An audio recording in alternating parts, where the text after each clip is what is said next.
Zoology part 2 BSc third final year इकाई 5 प्रश्न 8 electrophoresis के क्या सिद्धांत हैं, इसकी क्रियाविधि एवं उपयोगिता का वर्णन कीजिए। अगर आपको भी लगने लगे कि पढ़ाई करना सबसे मुश्किल काम है तो समझ जाओ, आपको दुनिया की कोई भी ताकत नहीं रोक सकती दूसरों के यहाँ मजदूरी करने से। उत्तर, इलेक्ट्रोफोरेसिस वह क्रिया है जिसमें विद्युत क्षेत्र की उपस्थिति में विभिन्न प्रकार के प्रोटीन्स, एंजाइम्स, अमीनो अम्ल, एमिनो एसिड, नाभिक अम्ल, न्यूक्लिक एसिड आदि के मिश्रण से नेट आवेश, नेट चार्ज के आधार पर उनके अवयवों को अलग किया जाता है। प्रयोगशालाओं में विभिन्न प्रकार के एंजाइम्स के शुद्धिकरण प्यूरिफिकेशन में इस विधि का उपयोग किया जाता है। सिद्धांत प्रिंसिपल, इलेक्ट्रोफोरेसिस की क्रिया इस सिद्धांत पर आधारित है कि आवेशित यौगिकों के अणु उनके समविद्युत बिंदु आइसोइलेक्ट्रिक पॉइंट से अधिक एवं कम पीएच पर विद्युत क्षेत्र में अपने विपरीत ध्रुवों की ओर गति करते हैं। कुल आवेश नेट चार्ज में अंतर होने के कारण विभिन्न प्रकार के अणु जेल पर अलग अलग दूरी तय करते हैं। तय की गई दूरी अणुओं के आवेश के अलावा उनके अणुभार पर भी निर्भर करता है। जहां भी रहे एक इंसान बन के रहिएगा। देखिए, जाति, धर्म, अमीरी, गरीबी, ये सब चीजें को थोड़ा साइड कीजिएगा। क्रियाविधि मैकेनिज्म, किसी यौगिक के अणु एवं उसके चारों ओर के माध्यम के उभांतर को गतिज विद्युत विभव इलेक्ट्रोकाइनेटिक पोटेंशियल कहते हैं। इलेक्ट्रोफोरेसिस की क्रिया में ऐसे आवेशित अणुओं का जेल के ऊपर गमन उसी प्रकार होता है जैसे गोल में आयंस का गमन विपरीत ध्रुवों की ओर होता है।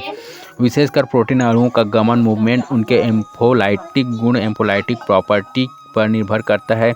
यह गुण पुनः माध्यम के पीएच पर निर्भर करता है। क्रिया के दौरान प्रोटीन अणुओं एवं माध्यम के विभव पोटेंशियल में अंतर पैदा होता है। इस विभव को जीटा विभव, जीटा पोटेंशियल कहते हैं, जिसका मान 50 MeV होता है। इलेक्ट्रोफोरेसिस क्रिया को संपन्न करने के लिए विभिन्न प्रकार के उपकरण का उपयोग किया जाता है। सबसे अधिक प्रचलित विधि में पॉलीएक्रिलेमाइड जेल का उपयोग किया जाता है। प्रोटीन मिश्रणों का इलेक्ट्रोफोरेसिस निम्नलिखित 2 विधियों द्वारा किया जाता है। समाज को अब जब उम्र होगा ना तो तब आपको समाज का कुछ चीजें समझ में आएगी। बड़े बुजुर्गों के साथ बैठिएगा, उनकी निगाहें कमजोर होती है लेकिन वो इंसान बड़ा अच्छे से पहचान। स्वतंत्र इलेक्ट्रोफोरेसिस, फ्री इलेक्ट्रोफोरेसिस। इस विधि में प्रोटीन मिश्रण को एक यू आकार के प्रेक्षण सेल, ऑब्जर्वेशन सेल में रखा जाता है। प्रोटीन घोल के ऊपर सावधानी से नली के दोनों ओर शुद्ध बफर रखा जाता है। नली से होकर विद्युत प्रवाहित होने पर प्रोटीन अणु विपरीत ध्रुव की ओर गमन करते हैं। जिस सीमा पर विभिन्न प्रकार के प्रोटीन अणु इकट्ठा होते हैं उस स्थान पर बफर का अपवर्तनांक बदल जाता है। अपवर्तनांक में इस परिवर्तन का मापन ऑप्टिकल टेक्निक का उपयोग किया जाता है। इस तकनीक द्वारा प्रोटीन के अभिगमन की दिशा एवं दर, पैटर्न एंड रेट ज्ञात की जाती है। अरे हम लोग बिहारी लोग हैं, जब तक यूट्यूब नहीं जानते थे तब तक ही नहीं जानते थे। जिस दिन यूट्यूब पर आए, दुनिया का सबसे बड़ा एजुकेशन चैनल बना दिए। B, zone electrophoresis. यह स्वतंत्र इलेक्ट्रोफोरेसिस का ही बदला हुआ रूप है। इस विधि में एक विद्युत क्षेत्र में प्रोटीन व अन्य आवेशित अणुओं का अभिगमन ऐसे घोल से होता है जिसका आधार उदासीन पदार्थ होते हैं जैसे filter paper, starch gel, polyacrylamide gel आदि। ये पदार्थ जल योजित, हाइड्रेटेड एवं छिद्रित पोरस होते हैं। ठोस आधार होने के कारण संवहन व कंपन से बाधा उत्पन्न नहीं होती। Hey, y'all, come look at this.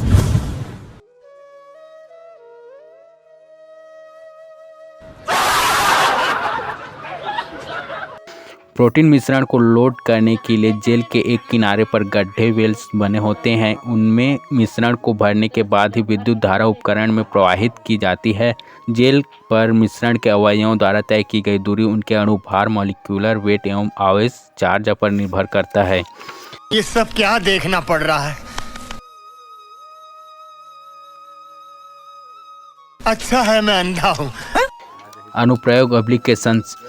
एक प्रयोगशाला में प्रोटीन मिश्रण का पृथक्करण, 2 रक्त प्लाज्मा ब्लड प्लाज्मा से प्रोटीन का पृथक्करण, 3 लाइपोप्रोटीन्स का विलयन, 4 इम्यूनोग्लोब्युलिन्स को अलग करना, 5 DNA मिश्रण को अलग करना, 6 DNA मिश्रण को प्लाज्मिड्स को अलग करना, 7 DNA RNA मिश्रण को पृथक करना।